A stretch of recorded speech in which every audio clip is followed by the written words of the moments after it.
Монголын кино урлагийн өнгөрсөн түүхийг эргэн харах, өнөөдрийн хөгжлийн түвшинг тодорхойлох, ирээдүйн чиг хандлагыг хамтдаа хэлэлцэн чухал уулзалт болж өндөрлөлөө.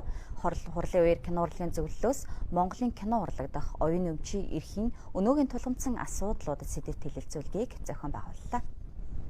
Монгол улсад кино урлаг үүсч өгдсөний 90 жилийн ой зориулсан Монгол кино судлал олон улсын эрдэм шинжилгээний хурал 2025 оны 4-р сарын 23-ны өдөр Чингис хаан музей хурлын танхимд амжилттай зохион байгуулагдлаа. Энэхүү хурал нь Монголын кино урлагийн хөгжилд үнэтэй хөв нэмэр оруулсан эрдэмтэн судлаачид уран бүтээлчдийг нэгтгэсэн олон улсын хэмжээний чухал арга хэмжээ юм а. За өнөөдөр Монгол улсад кино урлаг үүсч өгсөний 90 жилийн хойно бүтэн жил тэмдэглэх цуврал арга хэмжээнүүдийн эхнийх буюу олон улсын Монгол кино судлалын эрдэм шинжилгээний хурал явж байна. За энэ дээр бол 5 орны судлаач нар илтгэлээ тавьж байгаа. Бүгд найрамдах Польш улсаас, бүгд найрамдах Солонгос улсаас, Монголын өөртөө засах орны соёлын их сургуулиас, за мөн түнчлэн Оросын холбооны улсаас, мөн түнчлэн Монгол улсын 2 илтгэгч ингээд нийт 5 орны илтгэгч нар 6 илтгэл өндөр төлөвлөлнө.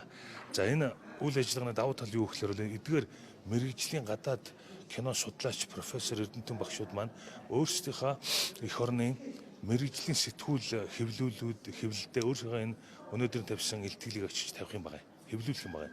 Ингэснээр Монгол кино урлагийг орчин үеийн Монгол кино урлагийн хөгжлийг, дэвшлийг, ололтыг, чиглэлийг өөрийнхөө орондоо очиж сурчлаа гэсэн үг.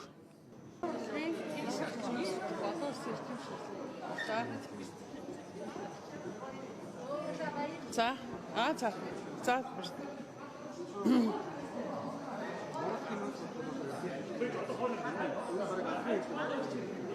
За, эрдэм шинжилгээний хуралд оролцож байгаадаа баяртай байна. Тэгээ энэ эрдэм шинжилгээний хурал маань өөрөө нэлээд өргөн хүрээтэй Европоос, Азиас маш олон орноос эрдэмтэд ирсэн байна. Тэгээд манай Монгол киноны одоо үүсэл хөгжил одоо явж байгаа яг энэ бүх процессыг судалсан маш сонирхолтой илтгэлүүд тавигдаж байна. Энийг үзээд бас хөндлөнгийн гадны хүмүүс манай Монгол киног яаж судалж, шүүмжилж тэгээ бас бахархаж байгааг нь хараад баярлалаа сууж байна.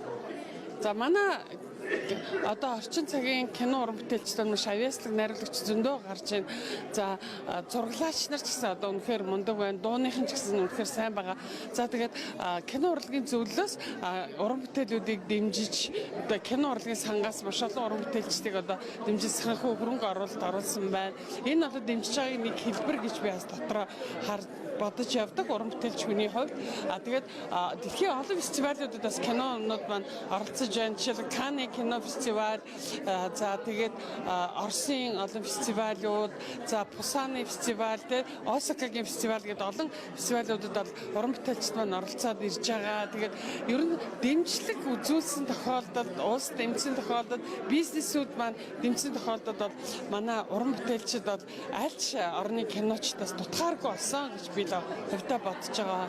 Эрдэм шинжилгээний хуралд Монголын кино урлагийн өнгөрсөн түүхийг эргэж харах, өнөөдрийн хөгжлийн түвшинг тодорхойлох, ирээдүйн чиг хандлагыг хамтдаа хэлэлцэн уулзалт болж өндөрлөлөө. Хурлын үеэр кино урлагийн зөвлөлөөс Монголын кино урлаг дахь оюуны өмчийн эрхийн өнөөгийн тулгамдсан асуудлууд сэдвт Монголын кино урлаг дахь оюуны өмчийн эрхийн өнөөгийн тулгамдсан асуудлууд сэдвт хэлэлцүүлэг зохион байгуулагдав. Энэхүү хэлэлцүүлгээр одоо мөрдөгдөж буй оюуны өмчлөлөө зохиогч эрхийн тухай хууль, эрх зүйн орчин, хариуцлага хүлээх хуулийн залт зэргийг танилцуулсан юм. Мөн цаашид оюуны өмчлөл нь зохиогчийн эрхийг сайжруулах нөхцөл байдал, арга барилын талаар хэлэлцүүлэгт дурдлаа.